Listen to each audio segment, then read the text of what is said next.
Salut, c'est Mathieu de l'Atelier Passion du Bois, bienvenue dans cette nouvelle vidéo sur la restauration de la Morgane. Donc vidéo numéro 5 sur la caisse en bois. Si vous n'avez pas vu les premières, je vous invite à le voir. Et vous avez vu la fois dernière, je ne vous ai pas menti, le châssis est dans l'atelier. Donc ça va être un petit peu plus compliqué de bosser, mais bon, c'est indispensable pour faire du bon taf. Donc on va attaquer cette vidéo par les sealboards. Donc ce sont les planches ici qui vont, on va dire, relier l'avant et l'arrière de la caisse en bois et qui permettent après de maintenir au châssis cette caisse complète. Alors ici c'est l'emplacement des sealboards. Donc je me suis fait un petit outil qui n'est autre qu'une petite forme en L de l'épaisseur des sealboards et qui me permet ici de venir tester que je suis bien à fleur au-dessus, c'est-à-dire que le fond d'aile va bien venir à fleur sous la partie sealboard et que ce petit rebord ici, il est bien droit et bien plan avec le reste de l'aile. Puisqu'on va avoir la sealboard, elle, qui va venir se fixer comme ceci sur l'aile. Donc ça me permet comme ça de retester ça. Et ce qu'on voit ici, c'est que pourquoi je suis venu tailler ici, c'est que d'origine, l'aile, c'est une lamination un lamellé-collé, si vous voulez, de 3 épaisseurs de frêne. Ces 3 épaisseurs, ça fait à peu près 3 x 7, 21. Et en fait, pour cette partie-là, ils enlevaient je vous mettrai un petit schéma là, ils enlevaient une partie du frêne pour venir encore une fois, se supporter grâce à ce petit bourrelet ici sur la sealboard et encore une fois ajouter un petit peu plus de solidité dans cet assemblage bois. Alors ici j'ai repositionné les anciennes sealboards, donc vous avez vu j'ai mis comme ça simplement 2 bêtes boulons pour les maintenir en position. J'ai remis également les petites seals à l'arrière que l'on voit de part et d'autre. Et le but, c'était de venir repositionner ici ma caisse avec les entailles qu'on a fait juste avant et m'assurer qu'on arrivait bien à être tout en face. Donc là, ce que je me rends compte, c'est que avec tout le boulot que j'ai fait jusque maintenant, c'est impeccable, tout rentre bien sur le châssis. Il n'y a pas d'écart par rapport à ça. Et donc, à partir de là, on va pouvoir venir remplacer petit à petit les différentes pièces et refaire les positionnements pour que moi je puisse refaire des sealboards. Donc vous voyez, j'ai déjà une planche ici qui est prête. D'ailleurs, au passage, merci Olive parce que je suis allé dans son atelier pour faire ces planches qui étaient un petit peu trop longues pour ma petite Dego Rabot. Donc Olive, si vous ne le connaissez pas, avec lui j'ai fait pas mal d'émissions, les apéroutis. Donc je vous mettrai pareil un petit lien là-haut sur la playlist de tous les épisodes que l'on a fait sur différents on va dire types d'outillage. C'est très intéressant pour ceux qui veulent. Voilà, allez, on revient à notre Morgane. Pour affiner la découpe des sealboards, donc bien évidemment je m'inspire des sealboards existants, mais comme vous voyez, il manque pas mal de choses. Donc il va falloir que je regarde ici comment ça se passe au niveau de la hauteur, mais également en dessous, puisque là vous allez voir que le métal vient ici, alors en fait il y a une espèce de bourrelet comme ça de base qui doit venir en rebord de la planche. Donc de toute façon moi je vais faire le maximum en venant à l'intérieur sans ce bourrelet et puis on viendra voir après comment ça se passe en dessous. Alors pour faire ça, petite technique plutôt simple, je prends une planche qui va bien. Alors vous voyez ici on n'est pas droit parce que je suis collé là, mais là-bas il faudrait que je sois plutôt sur le côté, et donc on va faire la petite astuce de la rondelle que je vais vous montrer tout de suite. Donc je viens poser ici une petite rondelle. Ce qui est important, c'est que cette partie-là, ici, soit supérieure à l'écart que j'ai par rapport au mur. Je pose ma rondelle, et après simplement je vais venir la faire rouler. La faire rouler comme ça le long. Alors c'est bien évidemment, il faut que je tienne bien la planche en bois. Et là je vais venir rouler comme ça tout le long, pour m'assurer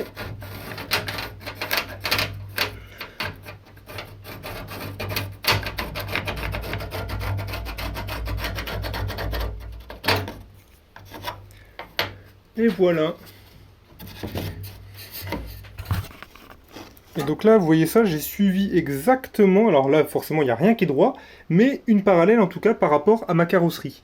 Et c'est ce modèle-là que moi, je vais venir couper à la scie à ruban, et qui me servira ensuite pour venir couper ma planche finale. Alors, j'ai commencé à retailler un petit peu plus mes sealboards, vous voyez, jusqu'ici. Et là, on se retrouve sur la partie avant, où normalement, on a cette pièce qui vient comme ceci, pour lequel on a le pare-feu devant. Et là, vous voyez ici l'état de la pièce qui est complètement bouffé, abîmé. Et du coup, je ne l'avais pas forcément prévu au départ, mais je vais refaire complètement cette pièce. Donc cette pièce vient ici, hein, on a cette partie-là qui vient se visser là-dessus, et là on a une espèce de languette hein, qui vient, on a un rainure languette qui a été fait. Alors les mecs à l'époque, ils s'emmerdaient pas. Hein. Vous voyez la taille de la languette là? Vous voyez c'est la rainure, ils ont fait un truc de maboule. Alors ce qui s'avère c'est que en prenant la domino avec une fraise de 6, j'arrive une profondeur de 25, j'arrive à refaire exactement la rainure qui va bien pour rentrer. Et vous voyez la différence du coup entre eux et moi. Moi j'ai fait juste la rainure où il fallait et eux ils ont continué une truc de dingue parce que je pense qu'ils doivent faire passer ça directement à la scie. Bon, je vais continuer de faire cette petite pièce, il n'y a rien de spécial, hein, quelques petites coupes à la scie à ruban, mais au moins on sera bon pour repartir avec quelque chose de plutôt propre plutôt que ce qu'on a là aujourd'hui. Alors ici j'ai pas mal avancé sans filmer sur cette partie-là, ne vous inquiétez pas, on va faire l'autre côté ensemble. Ce qu'on voit, c'est que j'ai ma silboard qui est pour l'instant laissée encore assez grande. Hein. On recoupera ça après au fur et à mesure. Là, j'ai toutes les pièces qui sont plus ou moins emboîtées. J'ai ces pièces-là que j'avais décidé de refaire là en dernière minute.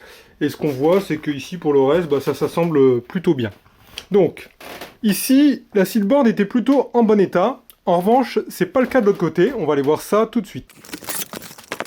Donc ici on peut le voir là, tout est complètement bouffé et donc je ne sais pas où s'arrête la silboard en réalité. Alors c'est pas tout à fait vrai puisque j'ai ce guide là hein, qui sert en support ici du bois pour les latch posts et qui va me permettre de savoir que ma tôle doit venir buter contre. C'est ce qu'on retrouve exactement de l'autre côté et c'est à peu près ce qui se fait là. Le fait de faire ça, ça me permet de dresser à peu près ma tôle pour voir où j'arrive à peu près, on va dire, en temps normal. J'ai bien évidemment remis des vis partout sur les silboards pour pouvoir bien les mettre en position. Et à partir de là, je vais venir mesurer régulièrement, hein, tous les X centimètres, à peu près à combien je suis pour venir faire le tracé ensuite, moi, sur ma belle planche en bois. C'est pas plus compliqué que ça. Alors une fois que j'ai tracé tous mes points, là les 5 cm, j'ai pris mon rail avec ma scie circulaire et je suis venu essayer d'en faire le plus possible, sachant que je préférais qu'il soit à l'extérieur qu'à l'intérieur. J'ai tracé une longue droite jusqu'au bout, alors on voit ici que de toute façon moi je vais être beaucoup plus court hein, par là, donc là c'est pas gênant puisque j'ai la trace de l'ancienne silboard. Par contre ici c'est la jointure, je sais pas trop où elle va. Bon, pour l'instant on coupe comme ça, hein, comme l'autre côté, on laisse plus long et on va venir affiner ça avec la tôle. Alors maintenant qu'on est bien sur la largeur par rapport à la tôle, on voit ici que la tôle commence à remonter. Et donc en fait ici, il y a un petit bourrelet qui est fait et qui est creusé pour laisser passer la tôle. Donc on va la tracer moi ici simplement comme ça, voilà. Et puis on viendra l'ajuster. Donc on va faire ici, on va creuser ça à la défonceuse. Je vais m'arrêter d'ailleurs à peu près ici. Voilà.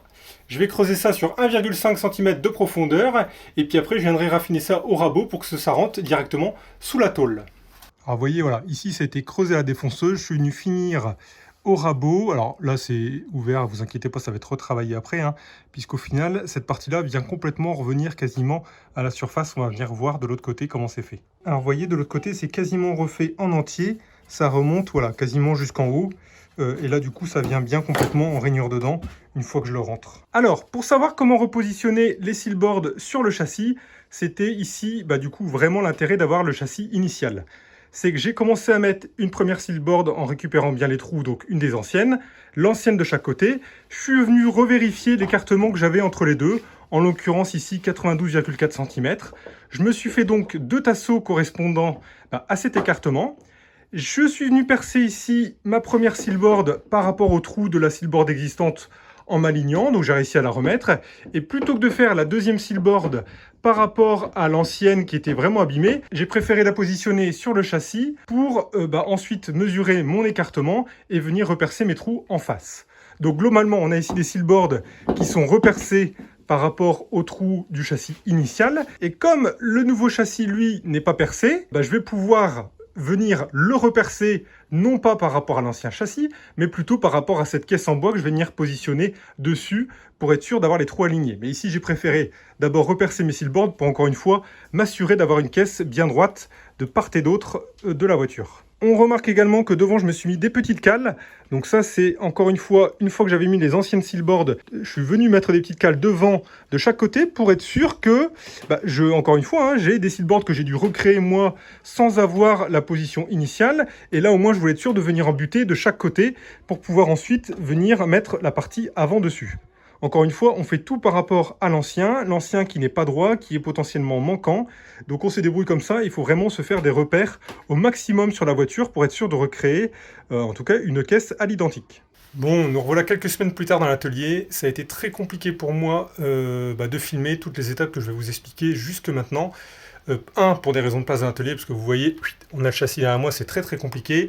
Et puis, c'était des grosses prises de tête sur certaines pièces, etc. Donc voilà, c'était un peu compliqué, bref, pour moi. Du coup, je vous explique un petit peu ce qui s'est passé. On en était resté à l'histoire des sealboards que j'ai mis en forme, donc ça, il n'y a pas de souci par rapport à ça. Et suite à ça, eh bien, il a fallu monter toutes ces pièces. Donc on a ici la partie qui est verticale, là, ça s'appelle le scuttle. On a la partie hinge post, on a le rocker et on a derrière le latch post. Donc tous ces éléments-là sont finalement plus la seatboard, donc on a 5 pièces qui devaient être bien ajustées ensemble pour que, la tôle vienne s'ajuster sur le bois, sachant qu'il y a aussi ici de la tôle qui vient se mettre là par-dessus. Donc on a voilà, ces deux éléments de tôle. Et après, il fallait encore que les charnières avec la porte puissent venir s'ajuster dedans. Sachant que sur la tôle de la partie avant, on a voilà, tout un petit bourrelet sur lequel la porte vient juste devant. Donc c'était vraiment une grosse prise de tête pour pouvoir essayer d'ajuster les portes. Dès qu'on bouge un élément, tout se barrait, c'était un petit peu compliqué. Du coup, après des longues heures, j'ai réussi à trouver un ajustement plutôt correct. Donc je suis venu coller d'abord la sealboard, d'ailleurs je suis en train de coller ici celle-ci, voilà. Et puis à partir de là, collage du reste de l'ensemble. Donc tout ça, une fois que ce sera sec, ça va pouvoir partir en peinture, avec encore une fois sous-couche bois et 2 couches de peinture. Bien évidemment ici, j'ai mes écarteurs pour bien garder mes sealboards à la bonne distance. Alors, juste ici, on va avoir ce qu'on appelle les fishtails. Donc ce sont des espèces de petites lames en alu comme ça, qui vont être alors avec un petit bourrelet de mastic tout autour, collé sur la structure en bois, et bien évidemment cloué derrière. Le but, c'est que l'eau qui va ruisseler comme ça va pouvoir potentiellement glisser en dessous et naturellement sera bloquée par ces fishtails et descendra vers le bas pour éviter de pourrir cette caisse. Ça, c'est le concept au départ. Donc on imagine voilà, que ça se met comme ci, et puis on aura des retours à faire sur l'alu. On voit ce côté-là, ça vient se replier sur le côté, et puis là, ça vient se replier en dessous.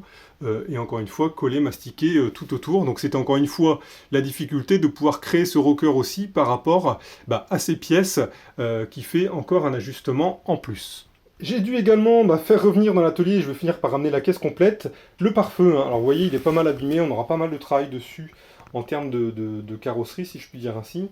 Et cette pièce-là vient juste ici, entre du coup la caisse en bois et le moteur devant. Pourquoi je l'ai ramené? Parce que j'avais besoin de valider ici mon angle de ces pièces-ci pour être sûr d'être correct, un par rapport à la tôle et 2 par rapport au reste de la caisse. Donc là au moins avec ça, je sais que je suis bon, en tout cas avec l'angle que j'ai défini sur cette partie-là. Alors il me restera ensuite les portes à ajuster, mais on a vu que c'était vraiment galère. Du coup ce qu'on va plutôt faire, c'est finir la caisse en bois, on refera toute la tôle dessus, et puis à partir de là on fera l'ajustement des portes, en jouant directement avec les charnières, avec des petites cales pour pouvoir, comme ça, faire bouger la porte comme il faut, une fois que la caisse sera bien fixée et maintenue sur le châssis, avec sa carrosserie complète dessus. Ce sera beaucoup plus simple et beaucoup plus pratique pour éviter les allers-retours. Alors ça y est, tout l'avant de la Morgane est maintenant peint, c'était complètement fini. Et on va attaquer les fishtails. Alors les fishtails, c'est quoi? C'est ces petites plaques ici. Alors là, bien sûr, la caisse est à l'envers. Donc ici, j'ai la même chose. Alors, par défaut, il y a juste la première pliure qui est faite et le reste est à faire maison. Donc pour ça, j'ai simplement sorti mon étau. Et puis je suis venu simplement prendre ma fishtail dans l'étau et plier comme ça au fur et à mesure avec un marteau souple, rien de compliqué là-dessus. Donc maintenant, j'ai mes petits clous inox prêts à faire. J'ai mon mastic ici qui va me servir pour les coller.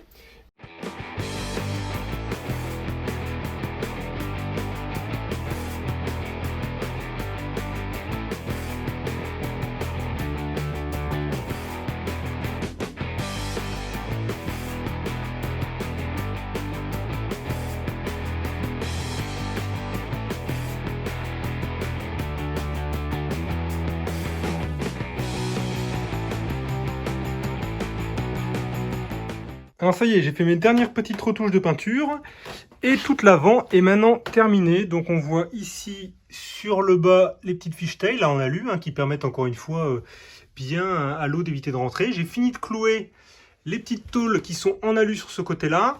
Bien évidemment, celles qui sont devant, il va falloir qu'elles aient un petit travail de réparation et de carrosserie et les mettre en après avant de venir les reclouer sur la caisse. En tout cas, on est bon pour l'avant.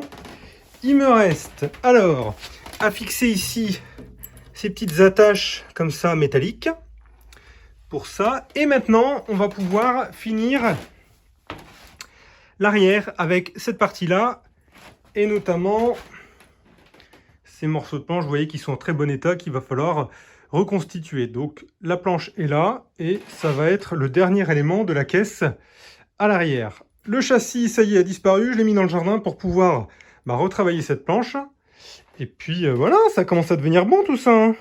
Et bien ça y est, j'ai fini la pièce arrière. Donc vous voyez, petite pièce ici avec une petite découpe en arrondi, un angle sur le côté que j'ai fait 100% en rabot, c'était beaucoup plus pratique. Ici on a les cils arrière, donc là j'ai un petit peu de retouche à faire là, avec les... Ne vous inquiétez pas, ce sera nickel. Et puis voilà, on a maintenant voilà, cet arrière qui est tout prêt et qui viendra recevoir les bouts de tôle ici, une fois qu'ils ont été refaits par un carrossier, parce qu'il y a quand même un petit peu de boulot. Et bien voilà, la réparation et la reconstruction quasiment de cette caisse en bois de Morgane est maintenant derrière moi, sans jeu de mots. Donc je suis vraiment hyper content du résultat. Il y a eu plus de 200 heures de boulot pour refaire tout ça, mais on a vraiment maintenant une caisse qui est saine, qui est bien solide, et sur lequel on va pouvoir revenir reclouer cette tôle une fois qu'elle sera réparée aux différents endroits où c'est nécessaire, et puis ça va nous permettre en tout cas d'avancer sur le reste de la restauration. Alors, cette petite vidéo est un petit peu particulière, parce que voilà, c'était encore une fois beaucoup d'heures de boulot que vous n'avez pas forcément pu voir en vidéo, des petites retouches à gauche, à droite. J'espère que cet ensemble de 5 vidéos sur la caisse en bois vous aura plu, vous aura donné envie, je ne sais pas, de faire des restaurations de voitures ou d'autres éléments en bois. Et puis, moi je vous dis à bientôt pour une prochaine vidéo, que ce soit d'une réalisation ou une nouvelle vidéo pour la reconstruction de la Morgane, avec cette fois-ci les pièces, on va dire, plutôt mécaniques. Voilà, écoutez, je vous dis à bientôt. Allez, ciao!